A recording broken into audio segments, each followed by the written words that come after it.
Bluetooth. So basically, your phone is constantly sending out tiny radio waves, super short range, like 10 meters max. When another device is doing the same thing, they detect each other and go through a quick process called pairing, where they agree on a shared key to communicate securely. That's it. No internet needed, no cables, no router involved at all. It's just two devices whispering to each other through the air using a radio frequency around 2.4 gigahertz. They also constantly hop between frequencies, 79 different channels, to avoid interference from other devices. That's why your earbuds connect the second you open the case. They're always broadcasting your phone's paired signal, waiting to reconnect. Oh, and the name Bluetooth?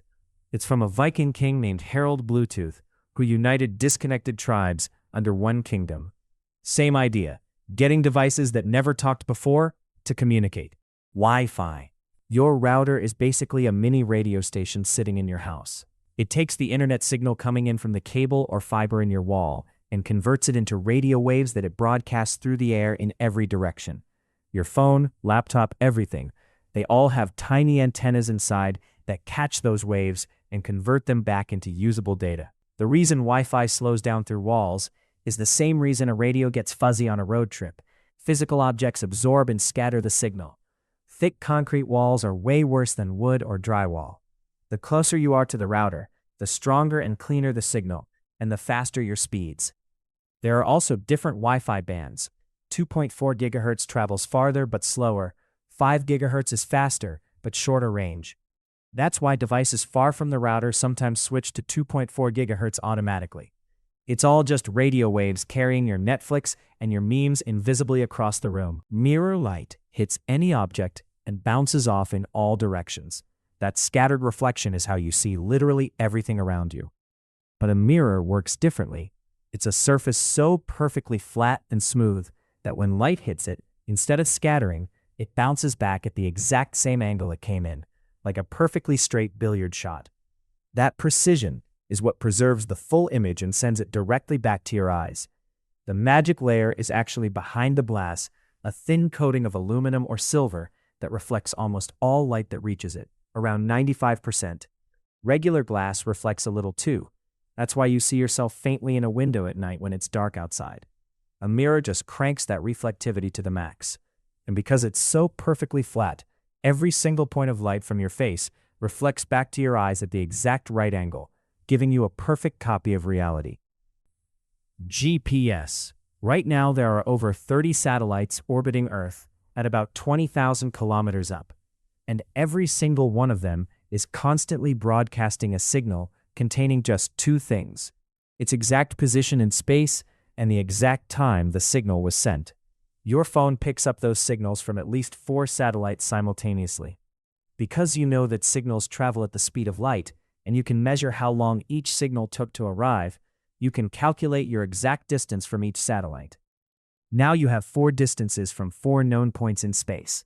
There's only one location on Earth where all 4 of those distances can be true at the same time, and that's exactly where you are. Your phone does all this math in milliseconds. The whole system is so sensitive that if the atomic clocks on those satellites were off by even 1 millisecond, your location would shift by hundreds of kilometers. You're essentially triangulating yourself using synchronized clocks floating in space. NFC is like Bluetooth's lazy little sibling. It only works when 2 devices are basically touching, within about 4 centimeters. Here's the clever part. One device, like a payment terminal, generates a tiny magnetic field around itself. When another device enters that field, like your phone or credit card, it actually draws power from that magnetic field wirelessly. It uses that borrowed energy to power up a tiny chip and send back its data. That's why you can tap a contactless card that has 0 battery and it still works. The reader is literally powering it for that half second. The same tech is inside hotel key cards, transit passes, Apple Pay, Google Pay, and those little tags you can stick on things to trigger automations on your phone. The super short range is intentional. It means someone would have to physically touch your card to steal data from it, which makes it way more secure than longer-range wireless tech. QR code, it's essentially a picture that represents text. Those black and white squares aren't random. They're a visual language where specific patterns of squares correspond to specific numbers and letters. When your camera points at one, it reads those patterns the same way your brain reads words on a page, then converts the whole thing into whatever was originally encoded, usually a URL. The three big square boxes in the corners are called finder patterns. They help your phone orient the code and figure out its size and angle, so it can read it perfectly, even if you're holding your phone sideways or far away. There's also built-in error correction, meaning even if part of the code is damaged or covered, your phone can still decode it. QR codes were invented in 1994 in Japan, originally just for tracking car parts on assembly lines. The guy who invented it made it completely open and free to use, which is why it exploded globally. Same core technology, everything from menus to crypto wallet. Fingerprint Scanner. Your fingerprint is a unique pattern of ridges, formed before you were born. Even identical twins have different fingerprints. When you touch the sensor, your phone scans that pattern using light, tiny electrical signals, or even ultrasound to create a detailed map of your finger. But your phone doesn't store an actual image. It converts the scan into a mathematical code and saves only that. Every time you scan again, it compares the new code to the stored one. If they match, your phone unlocks in under a second. That data stays locked inside a special secure chip called the Secure Enclave, isolated from the rest of the system. Battery. A battery stores energy as chemistry, not as electricity directly.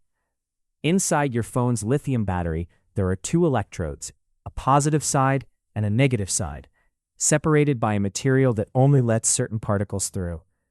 The two sides are made of materials that chemically want to react with each other. When you use your phone, electrons from the negative side travel through your phone's circuit to reach the positive side, and that flow of electrons is literally what electricity is. Meanwhile, lithium ions pass through the separator to balance the reaction. When you plug in to charge, you're forcing that whole process to run in reverse, pushing electrons back to the negative side and resetting the chemistry back to its original state. Every time you do a full charge cycle, the electrode materials degrade very slightly. They can't hold quite as much charge as before. Do that a few hundred times, and you've got a battery that holds maybe 80% of what it used to.